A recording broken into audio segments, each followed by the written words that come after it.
Pregnancy is a beautiful and miraculous journey. पिछले 22 साल के अनुभव में मैंने देखा है पेशेंट्स या अक्सर इस बात को लेकर स्ट्रेस रहते हैं कि अब हमें कब कैसा कौन सा टेस्ट कराना है। पहले अक्सर हम लोग महीनों में बातें करते थे, दूसरा महीना चल रहा है, छठा महीना चल रहा है, 8वां महीना चल रहा है। अब तो ये चीज़ रिड्यूस होकर वीक्स में आ गई है। पेशेंट्स की बहुत क्वेरी रहती है, मैम कौन सी वीक में कौन सा टेस्ट होगा, कब कौन सा स्कैन होगा। इन्हीं सब बातों के बारे में आज हम डिस्कस करते हैं आज की वीडियो में। मैं doctor Sonali Gupta, an IVF specialist and an laparoscopic surgeon at the Bless IVF and gynae care at greater Noida.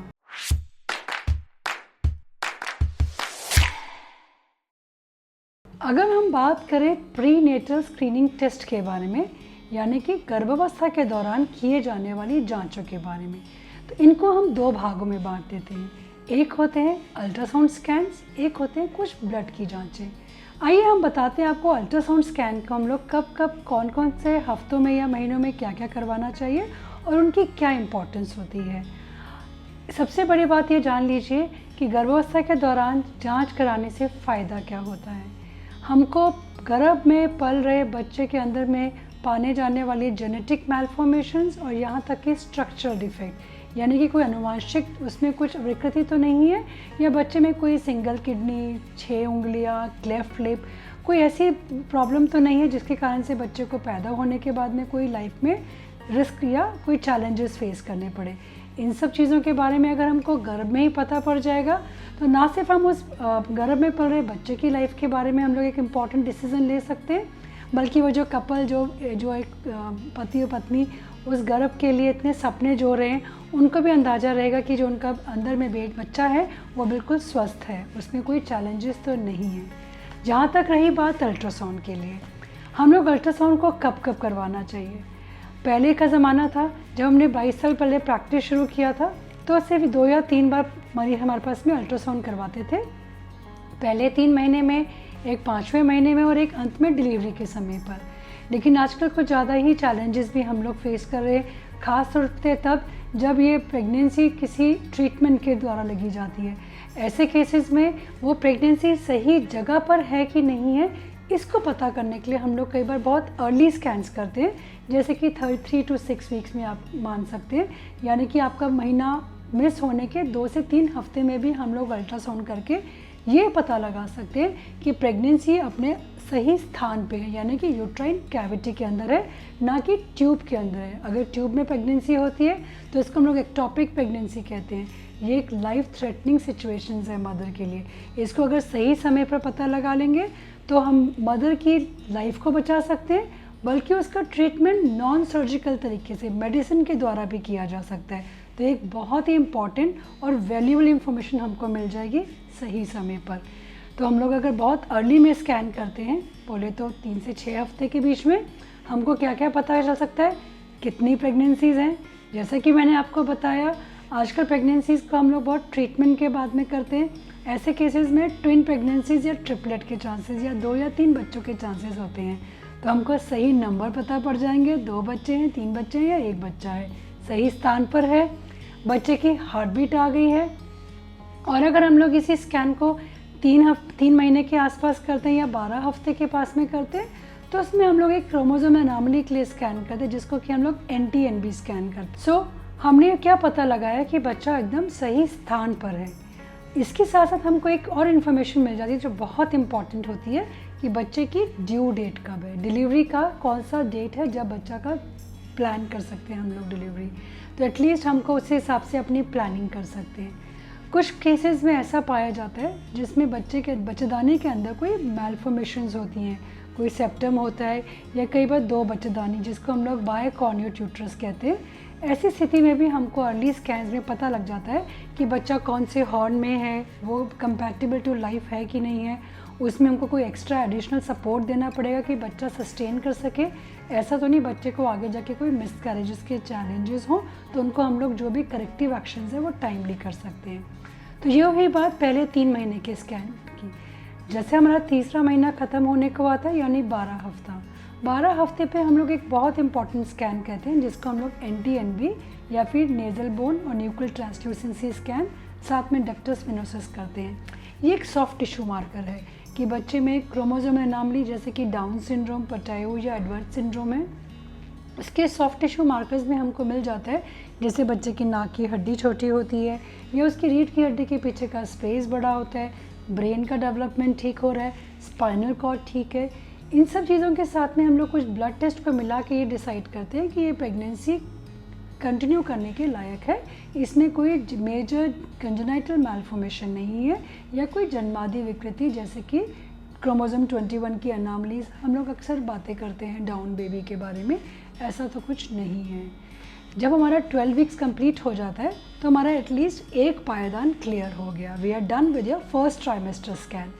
अब सीधे हम बात करते हैं सेकेंड ट्राइमेस्टर स्कैन की। सेकेंड ट्राइमेस्टर स्कैन की क्या क्या इंपॉर्टेंस होती है?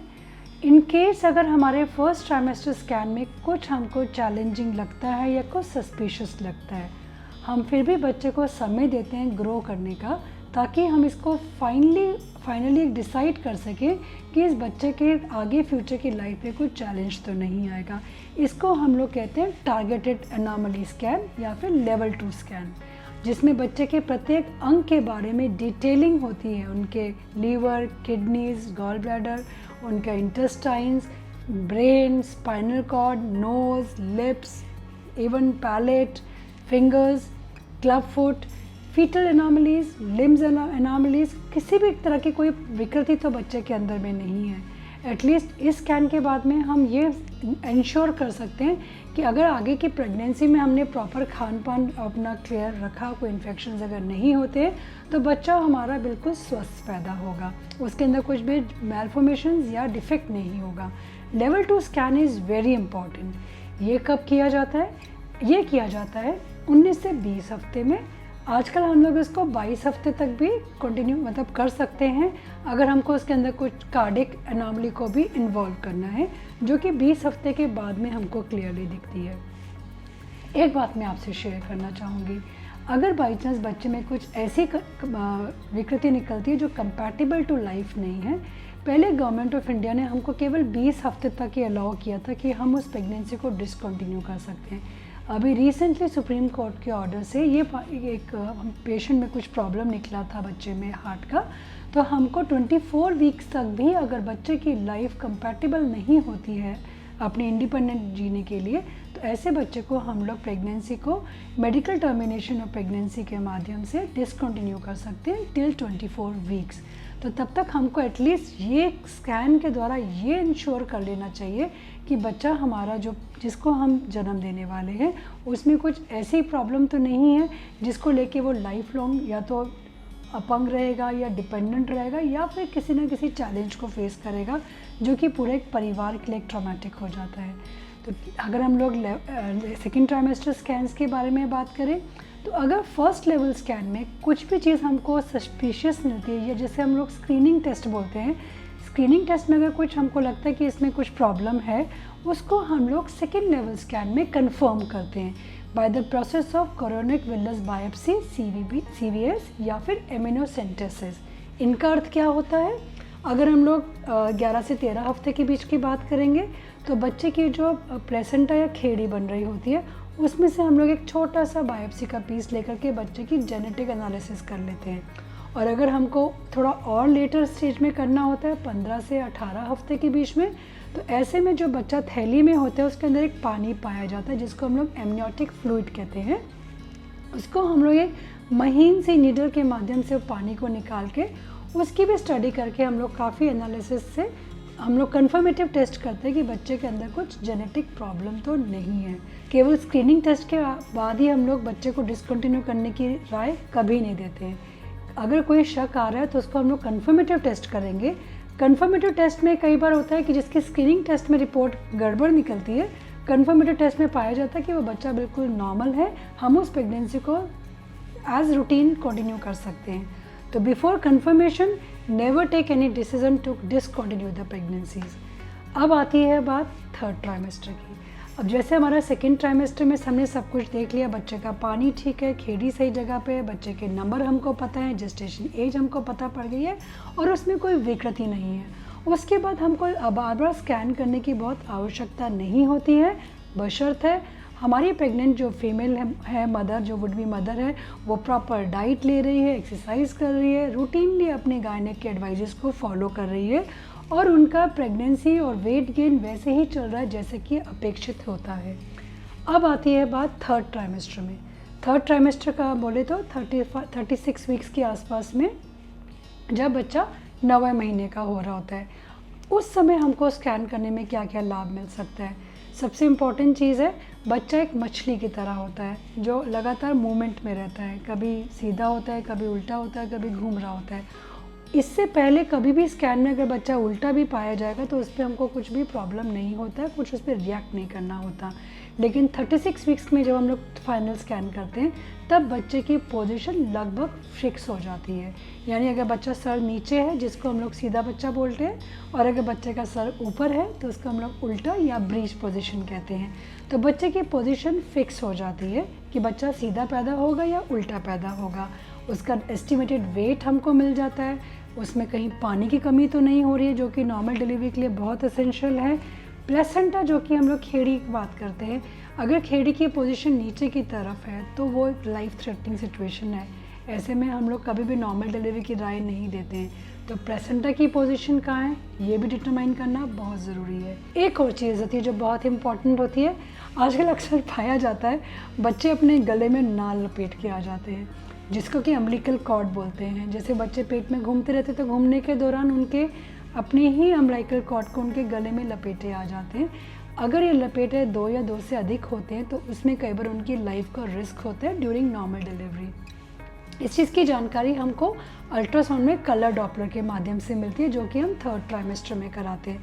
तो उस नाल में खून के प्रवाह को हम लोग स्टडी करते हैं कि बच्चे का जो अम्बिलिकल कॉर्ड से जो उसको ब्लड सर्कुलेशन जा रहा है, कहीं वो गले में घूमने की वजह से टाइट तो नहीं हो गया, या फिर किसी कारणवश अगर बीपी बढ़ा हुआ है या शुगर है या कोई अन्यथा कोई प्रॉब्लम मरीज को है, जिसके कारण से अगर माँ को ही ब्लड सर्कुलेशन डिफेक्टिव है तो बच्चे को भी अगर ब्लड सर्कुलेशन डिफेक्टिव रहेगा तो उसका वेट गेन कम रहेगा, जिसको हम लोग IUGR बोलते हैं, यानी कि इंट्रा यूट्राइन ग्रोथ रिटार्डेशन। यानी कि गर्भ के अंदर ही बच्चे की वजन अपेक्षित वजन से कम होता है। अगर ऐसी कोई स्थिति होती है तो उसका भी हम लोग टाइमली अगर हमको इन्फॉर्मेशन मिल जाती है अल्ट्रासाउंड के माध्यम से, तो पहले तो हम उनके करेक्टेबल कॉजेज़ को ठीक करते हैं। अगर ब्लड फ्लो नहीं है तो ब्लड थिनिंग एजेंट देते हैं, IV फ्लूइड्स देते हैं, प्रोटीन रिच डाइट के लिए एडवाइस करते हैं, कुछ एंटीऑक्सीडेंट एडवाइस करते हैं। और अगर इन केस लगता है कि किसी भी माध्यम के द्वारा हम उसको सस्टेन या इम्प्रूव नहीं कर पा रहे हैं तो एटलीस्ट हम टाइमली डिलीवरी बच्चे की प्लान कर सकते हैं। ऐसा ना हो कि गर्भ के अंदर ही कुछ अनुचित हो जाए और फिर हमको उसके बारे में जानकारी ही ना रहे। ये हुआ हमारा अल्ट्रासाउंड के माध्यम से। देखा आपने कितनी सारी प्रॉब्लम्स को हम लोग प्रेगनेंसी के दौरान गर्भ के अंदर ही बच्चे की जानकारी ले सकते हैं।